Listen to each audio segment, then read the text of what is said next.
Түркияға оқуға түстім, енді қайда тұрам деген сұрақ сізді мазалауы мүмкін. Сол себепті мен сіздерге бүгін Түркиядағы жатақханалар жайында ақпарат беретін боламын. Одан кейінгі видеоларымда сіздер аренда жайында ақпарат алатын боласыздар. Жалпы Түркияда жатақханалардың бірнеше түрі бар. Және жатақханалардың ең үлкен ерекшелігі Қазақстанға қараған кезде жігіттерге бөлек, қыздарға бөлек беріледі. Жатақхананың ең атақты бірінші түрі ол мемлекеттік жатақхана.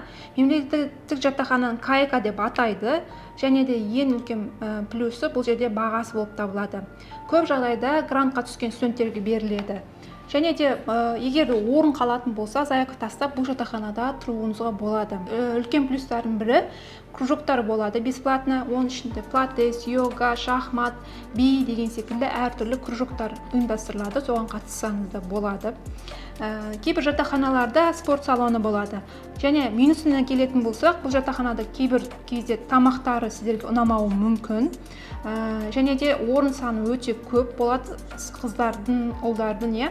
Одан кейін минусы сіздерге мысалы уақыт жағынан, яғни сіз белгілі бір уақытта жатақханаға қайту керек болады. Сағат 10-ға дейін немесе 9-ға дейін деген секілді шектеу қойылады. Егер де сіз 3 кешігуден кейін, ескертуден кейін тағы да қалатын болсаңыз, бұл жатақханадан сізді шығарып жібереді.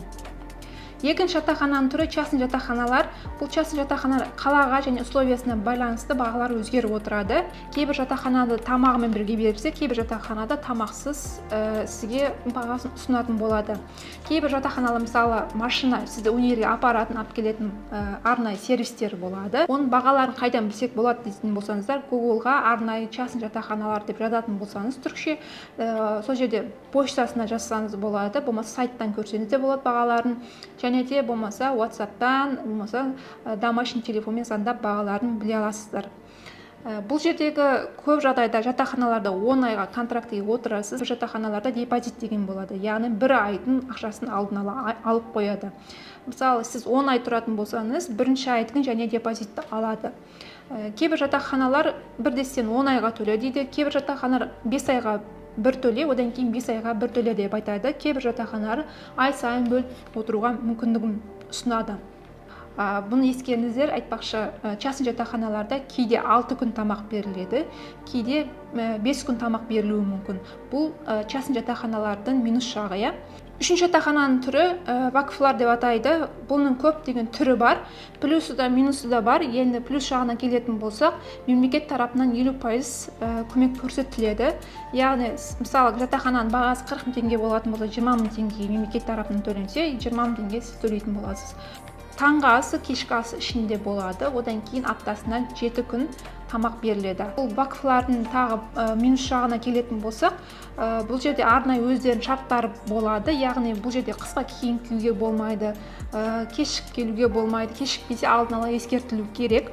Одан кейін ол жердегі арнайы аптасына 1 рет лекцияға қатысып тұру керек боласыз.